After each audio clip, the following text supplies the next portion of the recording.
이것을 읽으시면서 여러분이 여기서 이기기 위해서 무엇이 필요한가라는 것에서 세 가지, 무엇을 가지고 이겼구나 라는 세 가지를 한번 이렇게 자기가 뽑아내시기 바랍니다. 제가 다시 한번 읽을 테니까 바로 어떻게 세 가지, 어떤 세 가지를 가지고 이겼는가, 성도는 무엇으로 이기는가, 오늘 말씀의 제목에 대한 답을 여러분이 먼저 지금 뽑아주시기를 바랍니다. 제가 읽겠습니다. 또 여러 형제가 어린 양의 피와 자기의 증거하는 말을 인하여 저를 이기었으니 그들은 죽기까지 자기 생명을 아끼지 아니하였도다. 자, 세 가지를 마음에 한번 뽑아보셨습니까? 자, 뽑아보시고 이제 같이 말씀을 상고하시기 바랍니다. 여러분, 우리 모두는 다 새하늘과 새 땅 그리고 새해를 향해 나가는 사람들입니다. 맞지요? 영생을 향하여서 이 땅을 다름박질하는 사람들입니다. 그 영생이라고 하는 그 길이가 얼마나 긴 시간인지 우리 이 땅에서 120년을 산다고 할지라도 그 영생에 비하면 이 기간은 너무나 짧은 기간인 것입니다, 여러분. 그래서 우리의 시간이 중요하고 하루가 중요하고 한 예배가 중요합니다, 여러분. 그런 시간에 대한 감각력을 이 시간에 확 누리시기를 바랍니다. 그 새하늘과 새 땅, 새해를 향하여서 오늘도 우리가 변화받는 오늘이 되기를 꼭 부탁드립니다. 여러분, 창세기 1장, 성경의 맨 처음이잖아요. 창세기 1장은 사실은 성경 전체를 다 요약하는 책이기도 하고 성경 전체의 결론이기도 한 책이 창세기 1장입니다. 거기를 보면은 어떻게 시작이 돼서 어떻게 끝나냐면은 혼돈과 공허와 깊은 흑암에 있던 존재가 하나님의 형상으로 바뀌어지는 것, 그렇지요? 그것인 것입니다. 혼돈과 공허와 흑암에 있던 존재가 바로 일곱째 날에 하나님의 형상으로 바뀌어지는 것, 이것입니다, 여러분. 그리고 그 사이에 일어가는 것이 빛이 동원되는데, 중요한 것은 필요한 것이 그냥 빛이 임해서 혼돈과 공허와 깊은 흑암이 그냥 하나님 형상으로 바뀌어 갔으면 좋을 텐데 꼭 저녁이 되고 아침이 되니 저녁이 꼭 등장하더라는 것입니다. 저녁이 꼭 끼면서 이렇게 새하늘과 새 땅을 향하여서 변화되어서 나중에는 하나님의 형상으로 가는 이런 순서를 거기에 들여져 있습니다. 자, 그러니까 바로 첫째 날, 둘째 날, 셋째 날, 다섯째 날에서 일곱째 날까지 가기 전에 꼭 저녁이 끼었구나 라는 것을 우리가 같이 볼 수가 있습니다. 자, 저녁이라고 하는 것은 어둠입니다, 여러분. 고난입니다. 문제입니다. 인간이라고 하는 것이 혼돈, 공허, 어둠 속에 있다가 하나님의 형상으로 가는 것, 그리고 그 사이에 뭐가 끼냐면 예수의 피인 것입니다. 빛이잖아요. 우리가 예수의 피에 적셔져서 어떤 사람은 천국으로 가고 어떤 사람은 영원한 불못에 떨어지고, 그것이 사실 인생의 전부입니다. 사실은 그것이 인생의 메인 띠인 것입니다, 여러분. 그런데 그 가운데서 보니까 저녁이 꼭 등장하더라는 것입니다. 고난이 그 가운데 등장하더라는 것입니다. 어둠이 등장하더라는 것입니다. 그리고 하나님께서는 그 어둠을 이기라라고 이야기하는 것입니다, 여러분. 그 고난을 승리를 해야 된다라고 이야기하는 것입니다. 이것이 창세기 1장, 인간의 에브리띵이 다 거기에 들어있습니다.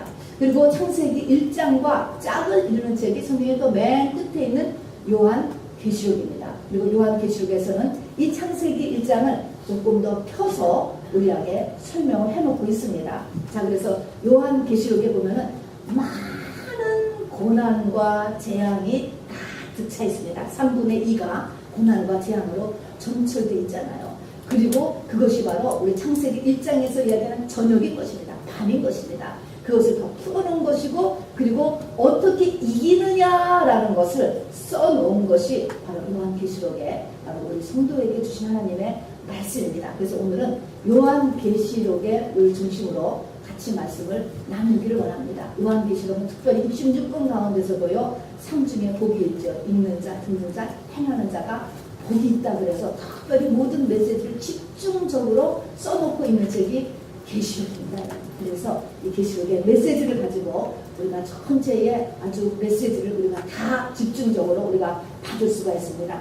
여러분 요한계시록을 볼 때 우리가 항상 두 가지의 이런 방법으로 우리가 볼 수 있습니다. 하나는 뭐냐면 인류 역사의 시작과 끝을 보여주는 것이죠. 그래서 주의 재림, 종말 이렇게 인류 역사로 보는 한 가지의 방법이 있고요. 또 하나의 방법은 개인인 것입니다. 개인. 한 사람이 태어났을 때가 태초입니다. 태초. 그리고 그 사람이 죽을 때가 종말입니다. 그렇죠? 우리가 이 땅을 떠나고 나면 다 예수 그리스도를 보게 되니까 그게 주의 재림이 되는 것입니다. 그래서 한 개인의 관점에서 바로 보는 방법이 있고 인류 역사 전체의 진행 과정으로 보는 방법이 있어요. 두 가지가 우리가 다 맞고 다 적용이 돼야 됩니다. 역사적인 진행에서도 그대로 사실 다 진행이 됐잖아요. 예수님의 초림 실제로 이루어졌고요. 오순절 2000년 전에 마가다락방에서 진행이 됐잖아요. 그리고 초막절 주의 재림 이제 우리가 기다리고 있는 때인 것입니다. 이렇게 역사적으로도 실제적으로 이루어지면서 6월절 그리고 오순절 이런 절기들이 그대로 이루어지는 역사적인 진행이 실제 일어났고 일어날 것이고 또 그러나 오늘 우리가 집중적으로 볼 것은 한 개인의 관점에서 보는 요한계시록의 적용을 우리에게 같이 나누기를 원합니다. 아까도 얘기했지만 이 계시록에는 수많은 재앙이 3분의 1을 차지하고 있습니다. 그런데 이것이 개인의 관점에서 보면은 그냥 한마디로 여러 모양의 고난인 것입니다. 여러분. 여러 모양의 고난. 7 인의 재앙이 있죠. 7 나팔의 재앙이 있죠. 7 대정의 재앙이 있죠. 아마겟돈 전쟁이 있죠. 곡과 마국의 전쟁이 있죠. 황충 재앙이 있죠. 전갈 재앙이 있죠. 수많은 그런 것들로 나타나는데 한마디로 여러 모양의 그냥 고난이다, 문제다, 아픔이다. 여러분 그렇게 생각하시면 됩니다. 그리고 이것이 맞는 이유가 뭐냐면은 당시에 문학적인 기법에 어떤 것을 강조하기 위해서는 반복적으로 쓴 문학적 기법이 있었다는 것입니다. 그러니까 고난을 갖다가 고난에 대한 것을 아주 강조하기 위해서 반복적으로 자꾸 이 모양 7 임나, 7 나팔이다, 7 대적이다, 황충이다, 전갈이다, 또 이런 전쟁 저런 전쟁 하면서 끊임없이 하는데 다 고난, 한마디로 고난 이렇게 그냥 우리가 이렇게 받아들이면 되겠습니다. 자, 여러분 시작은 무엇이라고요? 혼돈과 공허와 깊은 흑암. 그것이 성령 받기 전에 우리의 모습입니다. 하나님이 보시는 우리의 모습.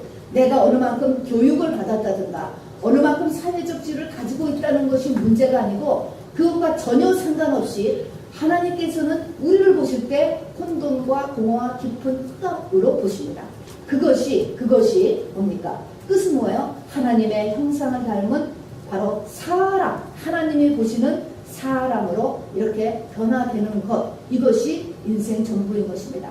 그리고 그 가운데 창세기 1장에 보면은 빛, 그리고 바로 6째 날까지, 그러니까 5번의 큰 밤을 지나지 않습니까? 그래서 밤은 고난이고 죽음이라고 해서 욥이 말입니다. 바로 하나님을 내가 눈으로 본다라고 될 때까지 5번을 죽었다. 이렇게도 우리가 마찬가지로 이렇게 풀게 되는 것입니다. 그런 것처럼 바로 이 요한계시록에서도 이 혼돈과 공허 흥합의 한 사람이 예수 그리스도의 신부가 되기까지 바로 많은 고난의 모습을 이 모양 저 모양으로 나타내 놓았다는 것이죠. 자, 그러니까 그렇게 되기까지 우리 한 인간에게 하나님의 택하신 자에게 많은 고난이 온다라는 것을 이야기하면서 그러나 나에게 실질적으로는 이 고난의 근원지가 도대체 무엇이냐라는 것을 밝히고 어떻게 이것을 해결해 나가느냐 이것이 계시록에 써놓고 오늘 요한계시록 12장에 집중적으로 우리에게 그 메시지를 전달하고 있습니다. 여러분 우리 아까 우리 박 집사님이 기도하시는 중에서도 이야기한 것처럼 그 많은 문제에 쥐를 붙잡고 있는 존재가 뭐냐라고 이렇게 이야기하셨잖아요. 그런 것처럼 이 많은 나에게 있는 이 여러 가지 이 문제에 쥐를 붙잡고 있는 존재가 뭐냐라는 것을 한마디로 바로 공개하고 있습니다. 여기 요한계시록 12장 3절에 보니까 한 큰 붉은 용으로 이렇게 등장을 했습니다. 붉은 용이에요.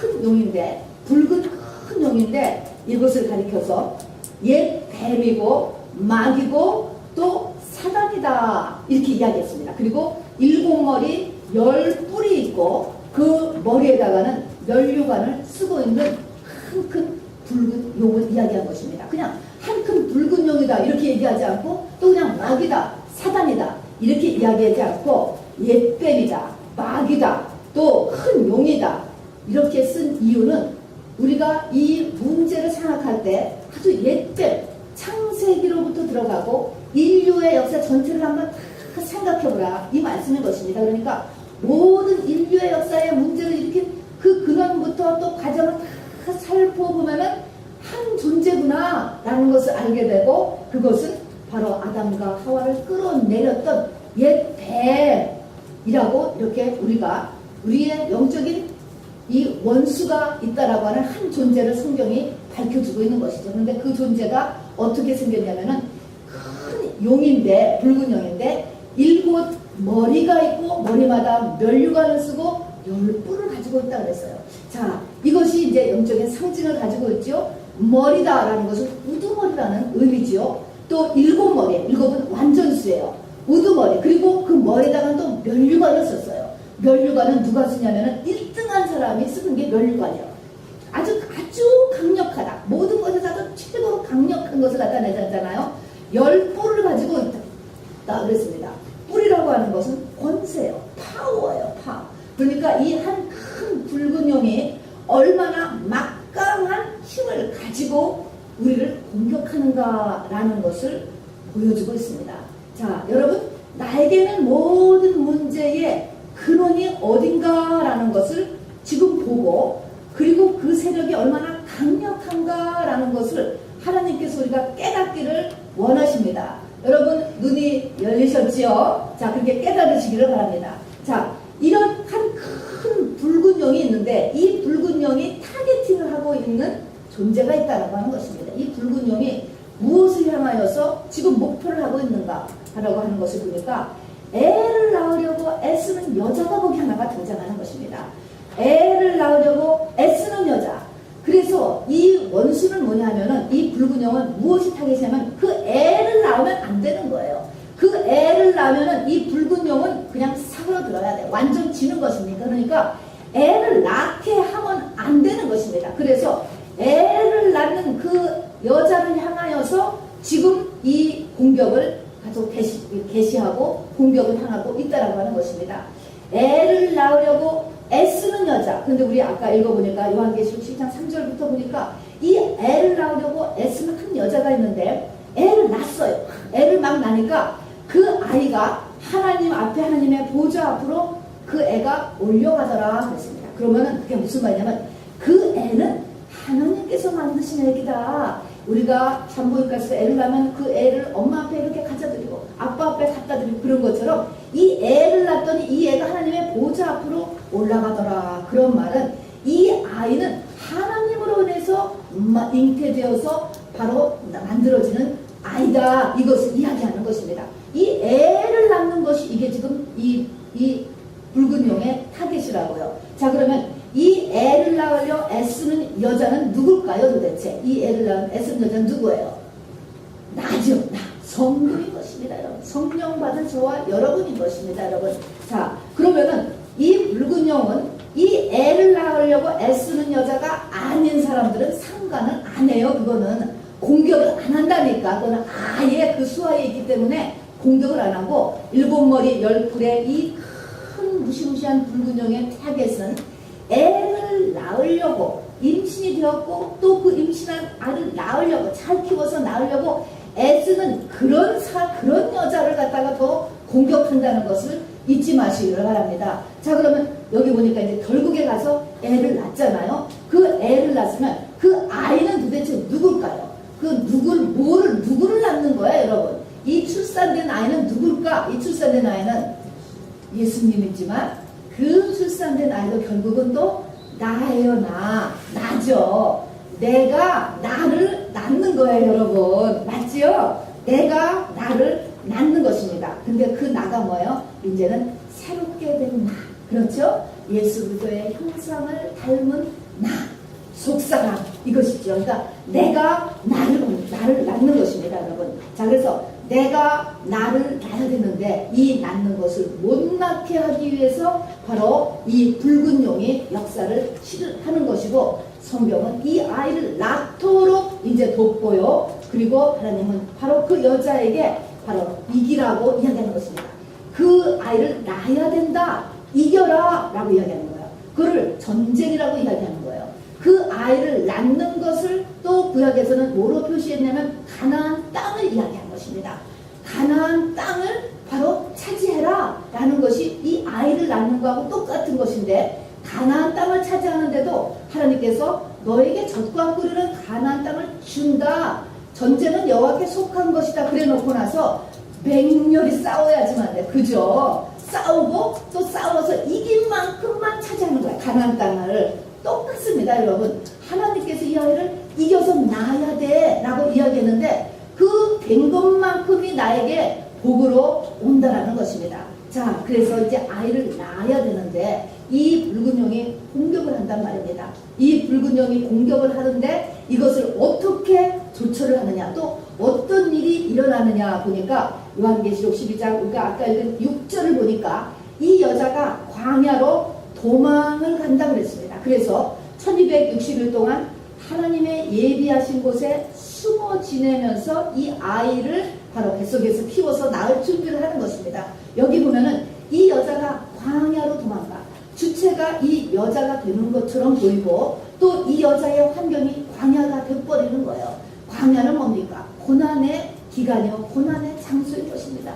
이 여자의 환경이 이 애 때문에 광야가 됐습니다 여러분. 그런데 어쨌든 광야가 되어버렸어. 광야가. 그래서 그 광야에 있는데 벌써 1260일 동안 거기서 그 하나님의 예비한 곳에 숨어 지낸다. 여기에서는 그 여자가 주체가 돼서 광야로 도망갔다라고 했는데, 역시 개인으로 볼 때는 반복요법이라고 그랬잖아요. 14절에 보니까 주체가 이 여자가 아니게 또 나와요. 뭐냐면 독수리의 두 날개를 타고 광야 자기 곳으로 날아가 뱀의 낯을 피해 3년 반을 양육받는다, 이렇게 써놨어요. 자, 이렇게 보니까 이거는 주체가 하나님이야. 하나님. 이 시를 잉태시킨 하나님께서 이 고난받는 이 여자를 갖다가 독수리의 두 날개에다 태우고 광야에 하나님의 예비한 곳으로 가서 뱀의 낯을 피해서 3년 반을 거기다가 양육시킨다고 했습니다.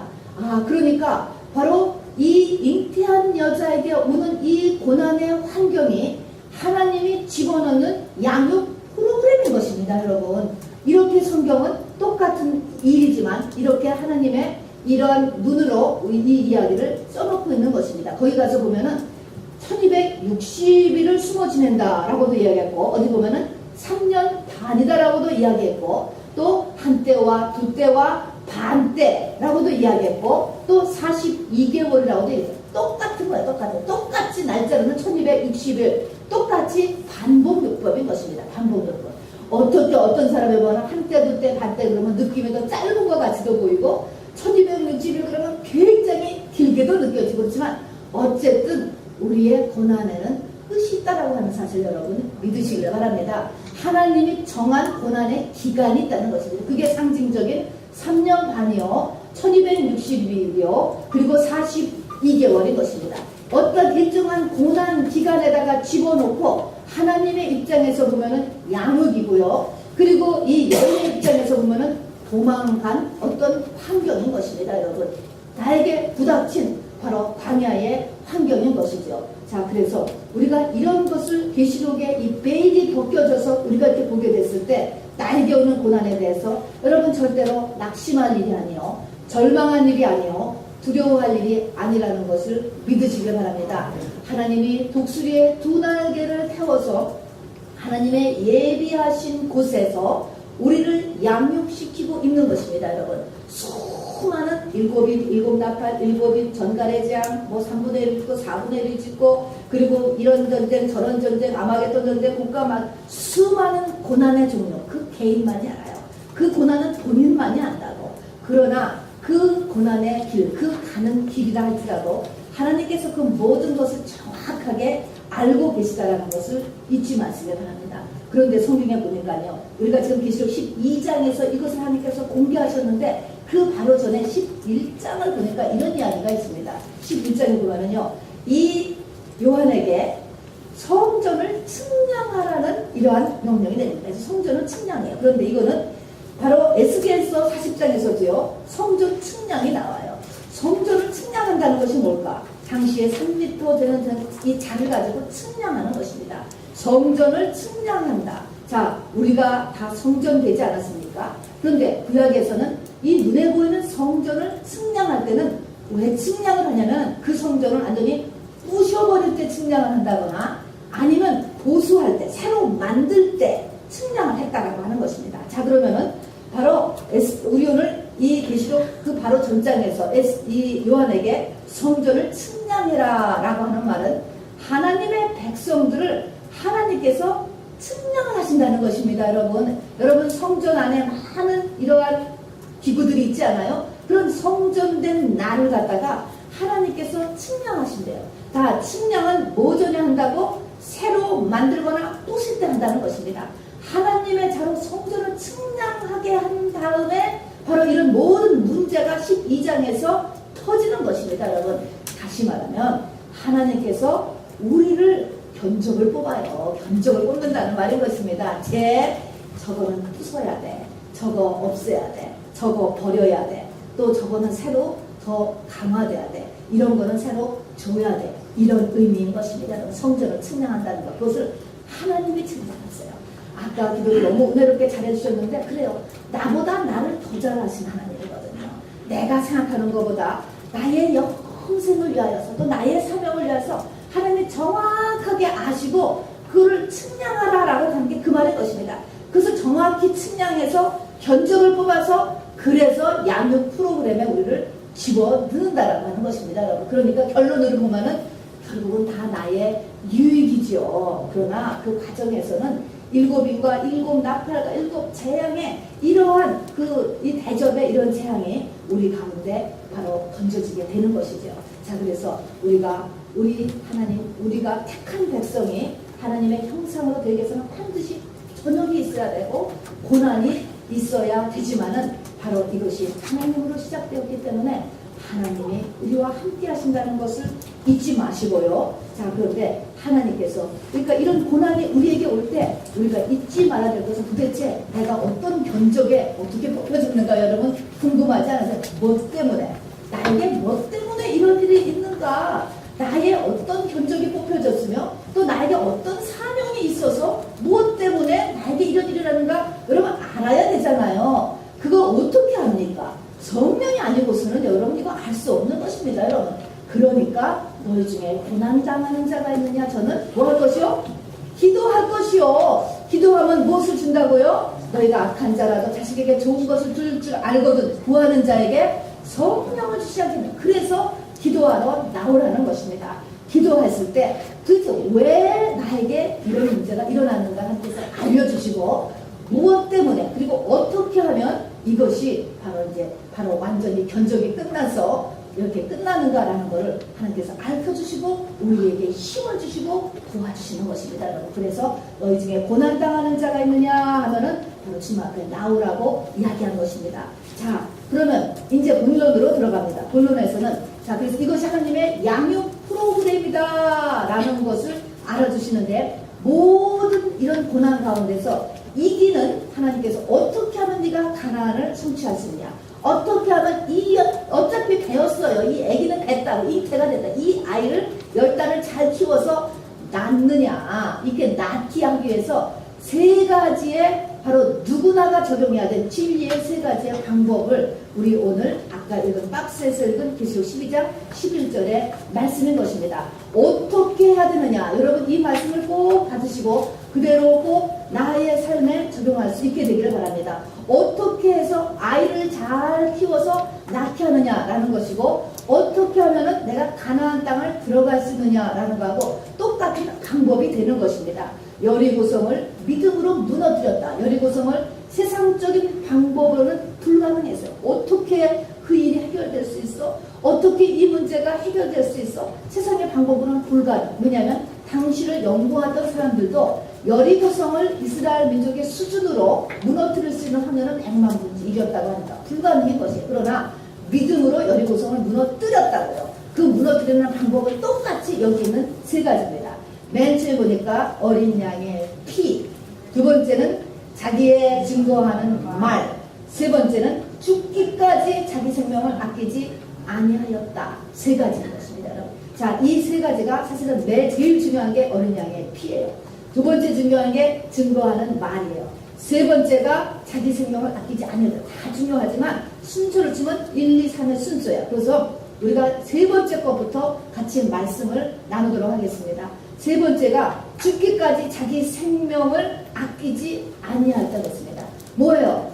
열심을 가지고 전력을 다해서 자기 의지를 동원시켜야 돼요.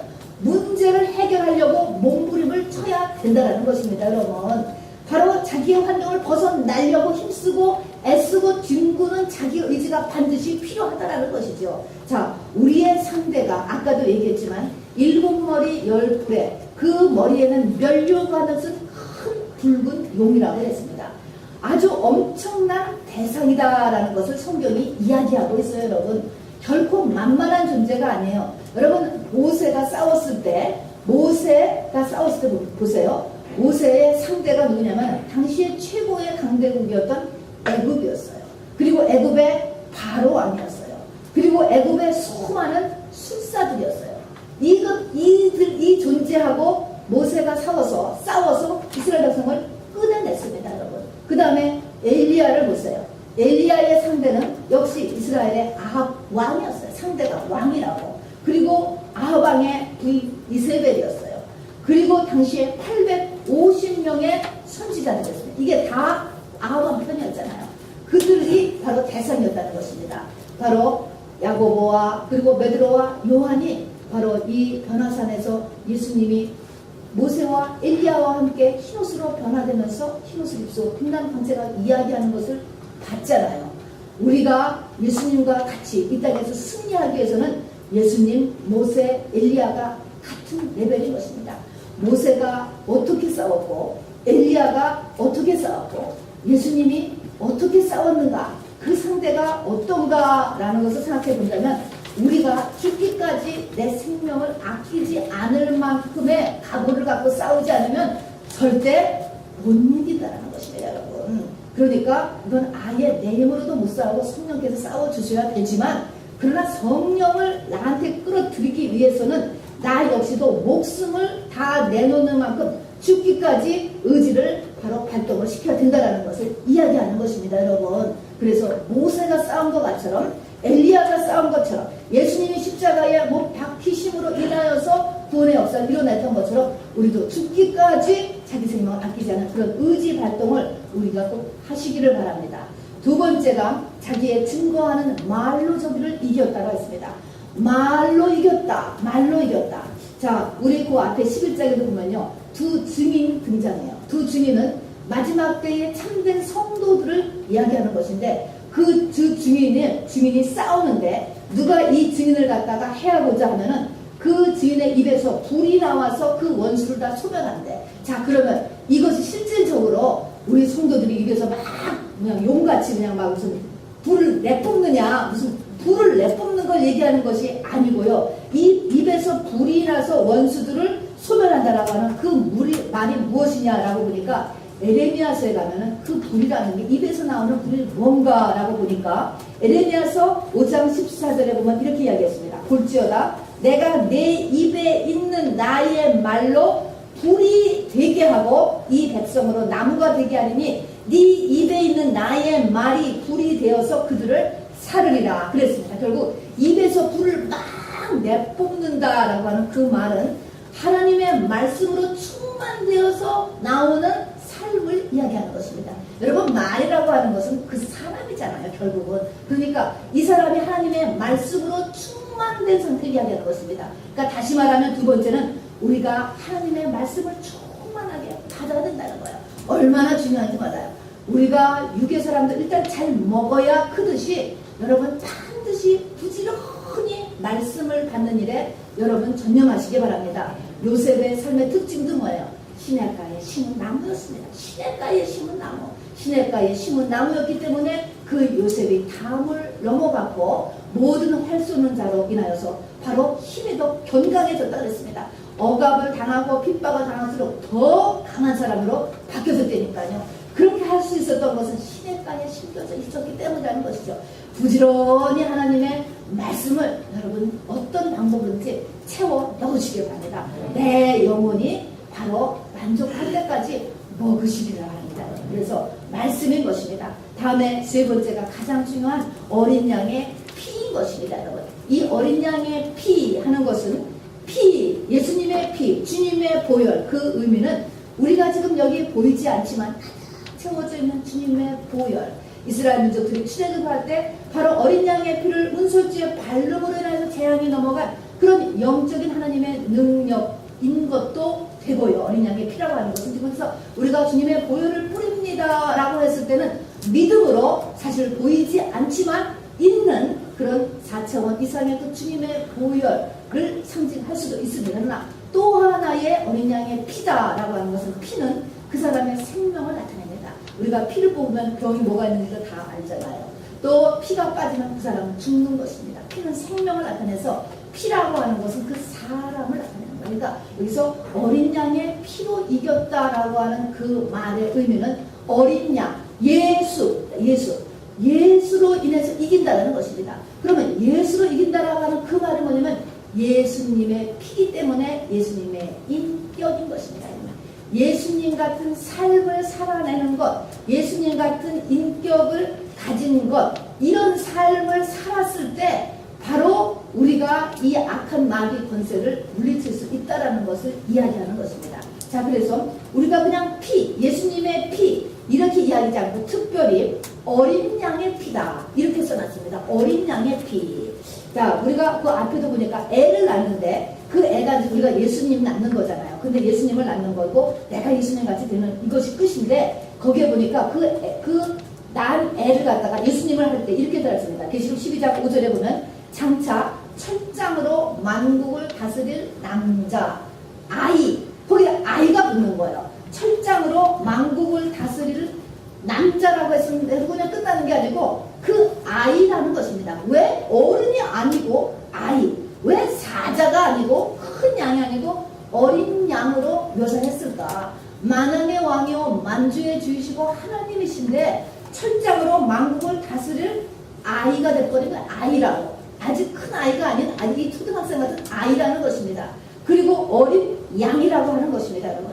자, 그래서 이 말은 무슨 의미예요? 우리가 이 예수님 같은 삶이다, 예수님 같은 인격이다, 예수라고 하는 그 의미는 우리가 이 땅의 힘의 원리를 가지고 바로 이겨나가는 것이 아니고 이 땅에서 예수님 같은 인격, 아이, 어린 양, 예수님 같은 그런 섬김의 모습을 가진 이런 모습을 가지고 우리가 이긴다는 의미에서 철장으로 만국을 다스리는 아이라든가 어린 양의 표현을 썼던 것입니다. 내가 세상에 출세함으로 인해서 내가 세상에 돈을 많이 벌음으로 인하여서 세상에 어떤 높은 지위를 차지하고 권력을 차지함으로써 바로 이기는 것이 아니고 하나님의 일, 그래서 문제가 해결되는 것이 아니고 예수님 같은 바로 예수님 같은 어떤 가치관, 삶의 모습 이런 것을 가지고 바로 이기게 된다라고 하는 것입니다. 자, 그래서 성경에 보면은 우리가 이 땅의 성도들을 이 땅에서 왕노릇한다라고 이야기하지 않습니까? 왕노릇해요. 예수 믿으면 왕노릇한다라고 이야기했을 때 과연 우리가 교회 다니는 사람이 세상에 우리가 생각하는 왕 같은 사람이 몇이나 됩니까, 여러분? 재계를 살펴보시고 정치계를 살펴보시고 사회, 군사, 문화 어느 쪽을 살펴봐도 과연 예수 믿는 사람이 거기에 CEO를 차지하고 있고 높은 것을 여는 사람이 얼마나 되냐고. 믿지 않는 사람들이 다 차지하고 있어요, 여러분. 그러면 성경의 말씀이 다 틀렸냐고요. 그게 아닙니다. 너희가 세상에서 왕노릇한다라고 하는 그런 의미는 세상적인 방법으로 높이됨으로 문제가 해결되는, 그래서 너희가 세상에 높이되기 위해서 뛰라라는 의미가 절대로 아닌 것입니다, 여러분. 바로 바울이 이렇게 얘기했죠. 내가 비천에 처할 줄도 알고 풍부에 처할 줄도 알고 모든 일에 배부르며 배고픔과 풍부와 궁핍에도 일체의 비결을 배우노라.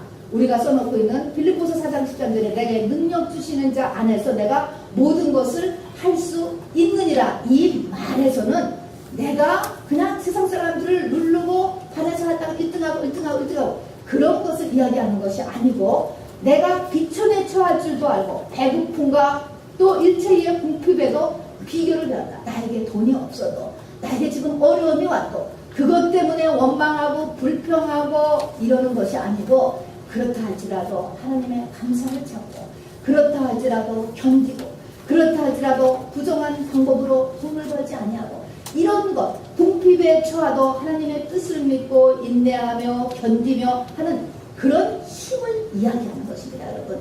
그렇죠. 참을 수 있는 것, 희생할 수 있는 것, 남한테 져줄 수 있는 것, 그리고 여전히 감사할 수 있는 것, 이런 것들을 바로 하나님이 왕노릇한다라고 이렇게 이야기하는 것이죠. 믿음의 반응을 볼 수 있느냐, 어느 만큼 믿음의 반응을 볼 수 있느냐, 이것이 바로, 그래서 하는 것이, 그렇게 할 수 있는 힘이 이렇게 쌓여짐으로 인해서 왕노릇을 하게 되는 것입니다, 여러분. 자, 여러분, 이 땅에서 우리가 그냥 힘의 고지를 향해서 막 뛰어가는 사람들이 있습니다. 여러분, 예수 믿는 사람들이 왕노릇하라고 하는 것은 그렇게 뛰어가라는 것이 아닙니다. 여러분, 프랑스의 나폴레옹을 알지요? 그 사람이 앙벨리드라고 하는 성당에 프랑스에 묻혀있다라고 하는데, 그 사람이, 이 나폴레옹이요, 유배지인 세인트 헬레나 섬에서 죽은 지 20년 만에 그 뼈를 묻어다가 이쪽으로 이렇게 그 화장한 것을 옮긴 것인데요. 그 나폴레옹이 묻혀있던 앙벨리드 성당에, 앙벨리드라고 하는 말이 nothing, 아무것도 아니다. 나폴레옹이 굉장한 사람인 것처럼 살았고 그렇게 추앙을 하지만, 그 사람이 nothing, 자기의 인생에 아무것도 아니었다, 라고 이렇게 하는 그런 의미를 가진 그런 성당에 묻히게 되었다는 것이죠. 우리가 노벨상을 받지요? 해밍웨이가 노벨상을 받고 왜 자살했습니까? 대통령이 왜 고뇌 끝에 자살을 하고, 그렇게 유명한 사람들이 무엇이 약물이 중독이 되어서 죽었습니까? 왜 큐리 부어는 자기는 세상에서 가장 비참한 여자라고 고백을 했습니까? 여러분, 세상의 돈과 인기와 학력과 힘, 그것을 가지고 인생은 행복하지를 않다라고 하는 사실인 것입니다, 여러분. 하나님은 우리가 진실로 행복하기를 원하고, 그리고 영원해서 잘되며, 이 땅에서도 하나님은 높아지는 분이에요. 당연히 높아집니다, 여러분. 영혼이 잘되면 범사가 잘되고 강건하게 되어 있어요.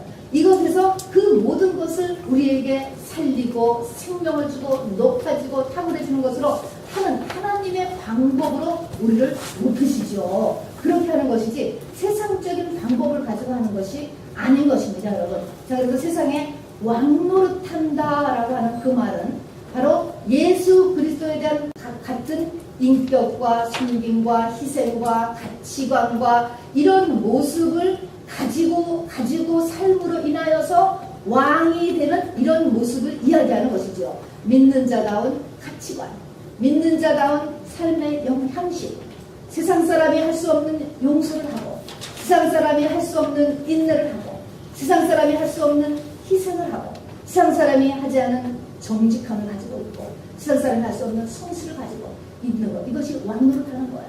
저는 어저께 우리 교회에 계시던 이용희 목사님의 이렇게 소식을 몇 군데서 듣게 되었습니다. 그러면서 그걸 들으면서 이용희 목사님이 정말 왕노릇한다라는 말이 저런 것을 보고 하는 말이다, 그런 말을 들었습니다. 그분이 명함에 내놓을 만한 무슨 장자리 하나 갖고 있는 게 없잖아요. 그분이 재산이 있는 게 없잖아요. 돈 아무것도 없었어요. 그분이 뭐 명품을 하나 갖고 다니십니까? 그렇게 어디 가서든지 그냥 하면서 그렇게 섬기시는데요. 지금 곳곳에 가는 곳마다 영향력이에요. 영향력. 수많은 사람들과 그룹과 교회들에서 그분이 진짜 왕노릇을 해요. 왕노릇이에요. 정말로. 그분의 그 영향력. 진심으로 존경하는 거예요. 이것이. 그래서 그분을 높여드리고 존경하는 그 영향에서 정말 왕노릇한다라고 하는 그런 느낌을 받게 되었습니다. 그렇게 왕노릇하는 거예요. 그렇게 내가 어떤 공동체에 가든지 왕노릇을 했을 때 바로 이 모든 이 사단의 이 흑암의 권세가 무너지기를 시작한다는 것을 성경이 이야기하고 있는 것입니다. 자, 여러분, 말씀을 마치도록 하겠습니다. 우리 그렇죠, 말씀을 마치기 전에요. 지난주에 그것도 기쁜 소식을 들었습니다. 우리 어린이관을 박흥식 집사님이 관리하시는데 1년 동안 전기값이 밀려가지고 관리하시면서 굉장히 어려움을 이제 갖고 계신 것 같아요. 그랬더니 그걸 알고 성도님 중에 어느 한 분이 거기에 자금을 보태었습니다. 제가 그 소식을 듣고요, 얼마나 감격을 했는지 몰라요. 그분이 돈이 많은 것도 아니고 쓸 곳이 얼마나 많고 그런데 자기의 이익하고는 아무 상관이 없는 거야. 그거 안 보태도 전혀 상관이 없는 거야. 그럼에도 불구하고 그냥 동료의 어려움에 거기에 일부조를 좀 도와주기 위해서 내놓은 것입니다. 여러분 이런 것들은 정말 어떤 사람이 신령한 꿈을 꾸었고 환상을 보았고 그리고 뭐 계시를 받았고 물론 그것도 중요하지만 그것보다 사실은 더 강력한 영적인 파워를 가지고 있는 것입니다. 이것이 바로 어린 양의 피인 것입니다. 여러분. 예수님 같은 삶의 바로 인격 그리고 예수님 같은 삶의 모습을 나타내는 것이죠. 자, 여러분, 성도 바로 성령 받은 저와 여러분은 바로 하나님의 형상으로 빚어가기 위하여서 하나님께서 7머리 10뿔 붉은 용가의 대전쟁에 우리를 붙이십니다. 여러분, 이것은 나의 영생을 위해서 붙이시는 것이고 나의 사명을 위해서 하나님께서 붙이시는 전쟁인 것입니다. 여러분, 자, 이 전쟁에서 여러분 지면 어떻게 됩니까? 지면 지는 거예요. 여러분, 광야에서 2명을 빼놓고 다 광야에서 쓰러져 죽지 않았습니까? 가나안에 못 들어갔어요. 여러분, 말씀을 그냥 한 귀로 듣고 한 귀로 흘리고 그러면 그냥 광야에 있는 거예요. 여러분, 광야를 맴돌 뿐인 것입니다. 여러분, 거기서 하나님의 육신의 때가 끝 그러면 광야에서 그냥 죽고 만다니까요. 여러분, 하나님은 이기는 자가 되라, 이기는 자가 되라, 이기는 자가 되라. 7교회 통일하게 너 이겨 라고 이야기하는 것입니다. 가난에 들어가야 돼. 너 이미 잉태가 되었어. 하나님으로 그 아이 10달 잘 케어해가지고 낳아야 돼. 주님 그걸 이기는 거라고 이야기하는 것입니다. 여러분, 그것이 되면은 붉은 영은 끝나는 거예요. 붉은 영은 끝나는 것입니다. 에덴의 회복인 것입니다. 여러분, 자, 그렇게 하기 위해서 3가지를 말씀했습니다. 예수님 같은 삶과 인격인 것입니다. 여러분, 이것은 어린 양 그리고 만국으로 철장을 다스리는 아이. 자, 그래서 섬김 한마디로 이야기하는 것입니다. 여러분, 예수님이 이 땅에서 사신 것 같은 그런 삶을 이야기하는 것입니다. 그래서 주변을 감동시키는 거예요. 여러분, 주변 사람으로부터 진심에서부터 존경을 받게 만드는 삶인 것입니다. 여러분, 그래서 왕노릇을 하는 거예요. 그렇게 왕노릇을 하는 거예요. 주님 다시 오실 때는 진짜 왕이 되는 것입니다. 여러분, 그런 사람의 경우에 그런 인격이 필요하고, 두 번째는 하나님의 말씀을 부지런히 먹어야 되는 일이 우리에게 필요하고, 그리고 우리의 의지의 싸움인 것입니다. 여러분, 죽기까지 우리의 대상이 결코 맛볼게 쉽게 볼 수 있는 대상이 아니에요. 여러분, 자, 그러니까 이렇게 죽기까지 우리의 의지를 거기다가 들여서 승리를 하는 저와 여러분 되게 주님의 이름으로 축원합니다.